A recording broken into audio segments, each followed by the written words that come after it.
बलिगढ नगरपालिकालाई धन्यवाद दिन चाहन्छु। खासमा एकैछिन कार्यक्रममा सहभागी भएर गइहालौँ भनेर आएको, यहाँहरूको प्रस्तुति सुन्न थालिसकेपछि निस्किन मन लागेन। पुरै प्रस्तुति सुनियो। यो प्रतियोगिता मात्र भन्दा पनि बनेपा नगरपालिकाले अब के गर्दा हामीले महिलाहरूको सशक्तिकरण हुन्छ भन्ने हिसाबले यहाँलाई प्रतियोगिताको नाममा जुटाएर एउटा सुझाव पनि लिन खोजेको हो कि अब हामीले नगरपालिकाले तपाईँहरूको लागि के गर्नुपर्छ भनेर उहाँले ती गर्नु भएको हो कि जस्तो मलाई लाग्यो। त्यसको लागि धेरै धेरै धन्यवाद दिन चाहन्छु। धेरै महिला दिदीबहिनीहरूले आउनुभयो, कहिले 2 मिनट बोल्नुभयो, कहिले 5 मिनटभन्दा पनि बढी बोल्नुभयो। यो एउटा सशक्तिकरणकै नमुना हो मलाई लाग्छ। यति धेरै तपाईँहरूले आँट हिम्मत गरेर आफ्ना कुराहरू राख्नुभयो। हामी धेरै अगाडि बढिसकेका छौँ विगतका तुलनामा। यहीँ हाम्रो निर्णायक मण्डलमै पूर्व सहसचिवज्यू हुनुहुन्छ, आदरणीय मिस हुनुहुन्छ। उहाँहरू कसैले ल तलैमाथि पुर्याइदिन्छु भनेर पुग्नु भएको होइन, उहाँहरू आफैले लडेर पढेर अगाडि बढ्नु भएको हो।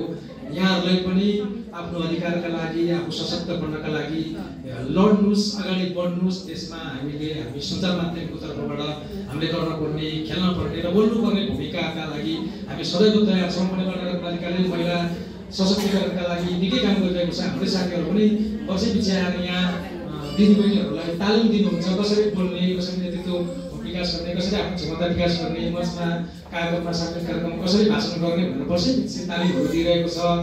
अचार बनाउने तालिम होस् अथवा खेलौना बनाउने तालिम, कृषि विकासका तालिमहरू पनि दिएका हामीले सञ्चारहरू पनि संरक्षण गरिरहेका छौँ। हामीले पनि हेरिरहेका छौँ।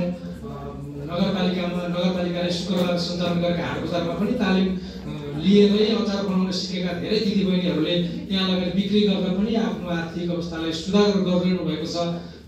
थोरै होला तर नगरपालिकाले आफ्नो क्षमताले भ्याएसम्म गर्दैछ र गरिरहेको छ भन्ने मलाई लाग्दछ। आगामी दिनमा पनि यहाँको अपेक्षा अनुसार नगरपालिकाले कानुनी प्रावधानमा परिवर्तन ल्याउन पहल गर्ने होस् अथवा तपाईँलाई आर्थिक रूपमा सक्षम बनाउने, शैक्षिक रूपमा तपाईँलाई सबल बनाउन र क्षमतावान बनाउनलाई नगरपालिकाले खेल्नुपर्ने भूमिका खेल्नेछ भन्ने अपेक्षा र शुभेच्छा व्यक्त गर्दै यहाँहरू सबैलाई 115 अन्तर्राष्ट्रिय महिला दिवसको अवसरमा हार्दिक शुभकामना व्यक्त गर्दै